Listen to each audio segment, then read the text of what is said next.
selamat malam. Perkenalkan nama saya Jonathan. Pada kesempatan kali ini, izinkan saya untuk mewawancarai Bapak Aldo. Oke Pak, untuk pertanyaan pertama, sejak kapan usaha mie ayam ini berdiri? Usaha ini tuh udah berdiri tuh sejak 2010. Udah lama loh, total udah 16 tahun kalau sampai sekarang. Itu udah cukup lumayan lama ya. Oke, kira-kira untuk jam operasionalnya sendiri bagaimana ya Pak? Kita tuh mulai preparation tuh di sekitar jam 5 pagi lah, 5 pagi. Sejam kita tuh butuh waktu 1 jam lah buat prepare ya. Jadi mungkin kita bakal open tuh jam 6 tuh biasanya jam 6 dan kita tuh close order tuh di jam 12. Oke, lanjut untuk pertanyaan ketiga, apa menu utama atau menu yang paling laris? Yang paling laris tuh kan sesuai judulnya aja, sesuai judul namanya kan pasti mie ayam, udah pasti itu paling laris. Udah biasa orang ke situ ya belinya itu yang sering di repeat order sama orang-orang itu. Kira-kira nih, apa tantangan terbesar saat menjalankan usaha ini? Tantangan terbesar ya paling tuh yang pas covid tuh kan, covid kan kita sempat lockdown ya. Iya. Kita diisolasi, kita nggak bisa keluar kemana-mana.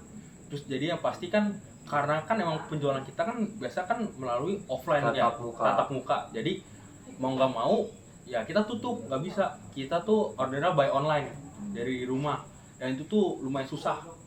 Terus setelah covid juga agak nurun ya penjualan juga dari sebelum-sebelumnya. Mungkin karena ya itu faktor dari covid tersebut. Zaman covid ya. Oke, lanjut. Kira-kira nih, siapa yang biasanya mengambil keputusan di usaha Bapak ini? Yang pasti itu saya ya, sebagai pemilik usaha. Dan mungkin itu tuh sebelum saya mengambil keputusan yang mutlak, itu tuh pasti diskusi dulu sama karyawan-karyawan kita yang bekerja di sana juga. Kira-kira apakah karyawan boleh mengambil keputusan sendiri saat bekerja? Sebenarnya kalau ditanya sebagai keputusan sendiri itu kalau jadi kayak inisiatif gitu sebenarnya boleh. Tapi alangkah baiknya kalau mereka bisa bertanya dulu untuk memastikan agar hal yang tidak diinginkan tuh terjadi gitu loh. Kira-kira kalau ada masalah mendadak nih, biasanya cara menyelesaikannya itu bagaimana Pak? Pasti kita panggil dulu karyawan nih. Kan saya kan cuma ada satu karyawan ya. Iya. Saya tuh diskusi sama dia tuh. Saya mikirin, saya brainstorming tuh gimana buat nyari penyelesaian dari masalah tersebut nih. Nah kalau udah ketemu diimplementasikan kayak gitu. Kira-kira apakah karyawan bebas memberi saran atau ide baru? Jelas pasti kita tuh selalu menerima tuh saran dari berbagai orang, nggak cuma dari karyawan, dari pelanggan bisa, dari orang-orang sekitar kita bisa, dari pemilik toko-toko lain yang mungkin mau ngasih saran ke kita atau kritik bisa, kita bakal tampung, kita bakal terima, kita olah semua kritik dan saran mereka, terus kita ya yang memungkinkan kita lakukan. Kira-kira nih, apakah karyawan yang mudah beradaptasi pada perubahan? Kalau dibilang mudah atau enggaknya itu kan tergantung ya dari karyawannya tersebut.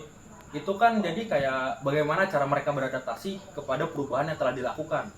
Jadi otomatis kalau kamu nanya saya, lama nggak kalau buat karyawan yang saya punya buat melakukan adaptasi kepada perubahan yang telah dilakukan, itu semua kembali lagi ke karyawan, ke diri sendiri dan ke karyawannya tersebut.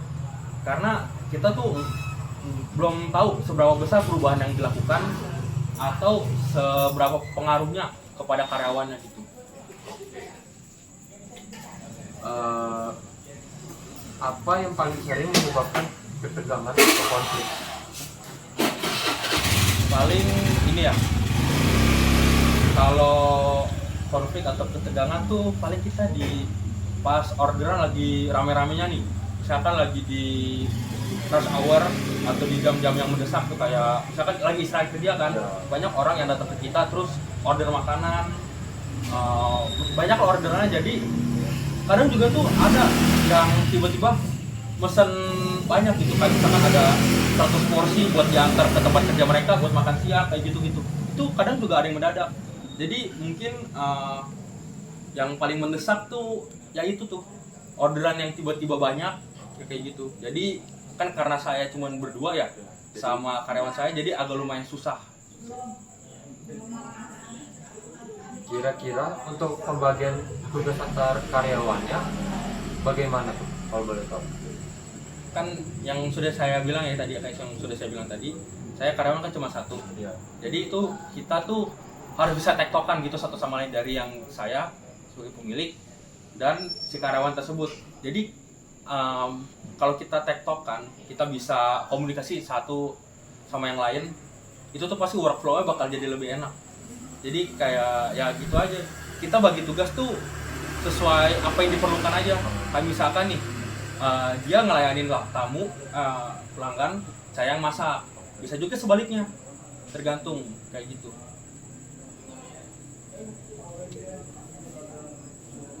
Kalau untuk yang bertanggung jawab memasak, melayani atau kasir, Itu tuh yang sudah saya kayak udah saya bilang tadi, kayak iya berdua. Jadi dua-duanya tuh harus bisa. Jadi kalau misalkan nih saya nih lagi masak buat tamu yang lain, saya nggak bisa ngehandle kasir, karyawan saya ngehandle. Kalau karyawan saya lagi masak, terus dia nggak bisa ngelayani tamu atau pelanggan, saya yang handle. Jadi kita tuh saling cover-coveran gitu loh. Jadi biar nggak ada biar nggak ada kerjaan tuh yang ketunda. Jadi biar flow-nya tuh tetap jalan terus menerus gitu, biar lancar terus gitu.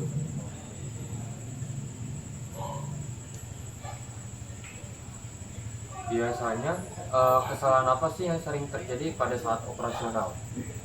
Kalau pas operasional paling ini, misalkan ya kalau lagi rame itu karena kita cuma 2 orang, pasti kan emang agak lama ya buat ngeluarin orderan, ngeluarin makanan kayak gitu tuh.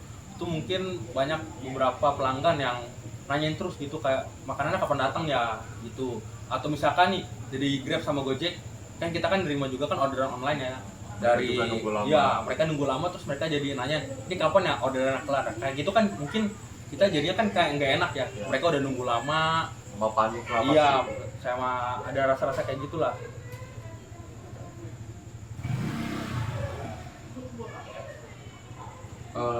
Biasa nih, apakah ada bonus atau tambahan gaji yang diberikan untuk karyawan atau gimana? Tergantung sih, kayak maksudnya tergantung tuh tergantung perform mereka. Kalau misalkan bulan ini mereka lagi bagus banget nih, pasti ada.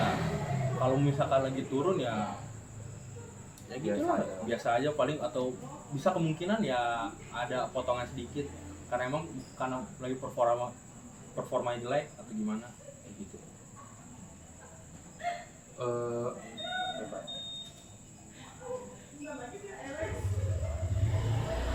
Apakah karyawan kadang mengerjakan banyak tugas sekaligus atau dibagi rata? Kita dibagi rata ya, kayak biar karyawannya juga nggak terlalu Over. hektik ya, nggak over si ngerjain pekerjaan.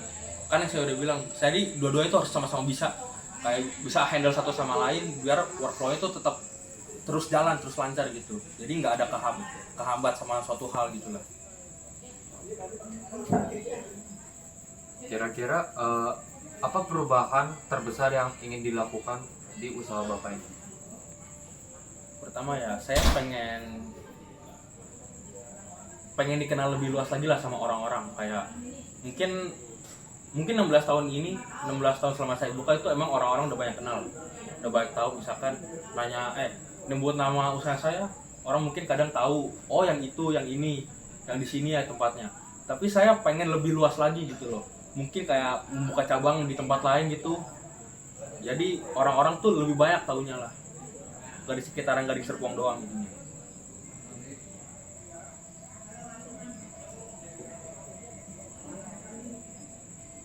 Kira-kira masalah apa yang paling ingin diperbaiki?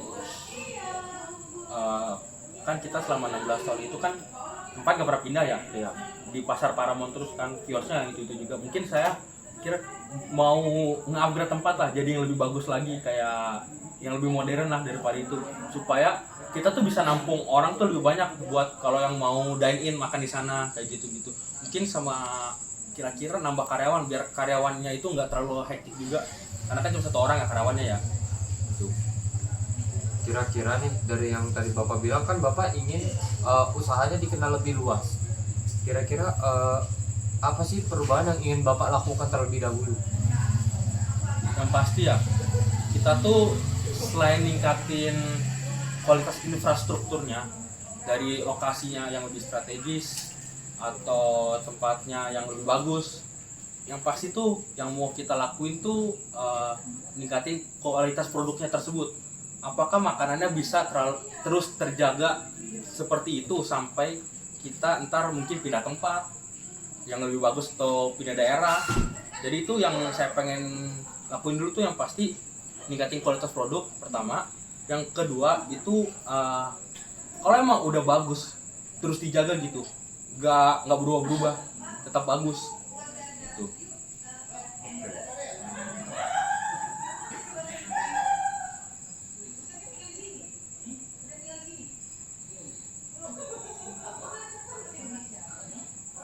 Kira-kira nih resiko terbesar saat mencoba sistem baru itu apa? Karena ini jatuhnya kan baru kan, sistem baru Iya. kan yang kamu bilang kan, jadi mungkin menurut saya tuh resiko paling besar tuh yang nggak cocok.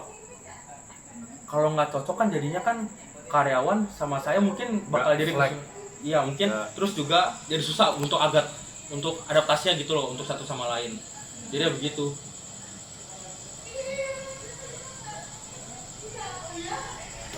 Kira-kira bagaimana cara Bapak memastikan perubahan ini berhasil? Menurut saya ya, kalau perubahan ini tuh berhasil ketika workflow yang kita jalanin itu terus lancar gitu, nggak ada hambatan setelah perubahan itu terjadi. Terus yang kedua tuh masalah yang disebabkan tuh minim gitu loh, jadi nggak ada hambatan, nggak ada apa, karena workflow-nya yang bagus dan kualitas produk yang tetap bagus dan nggak pernah berubah-berubah. Jadi kayak gitu. Terus yang saya patokin juga itu peningkatan pada pelanggan yang lumayan pesat gitu loh.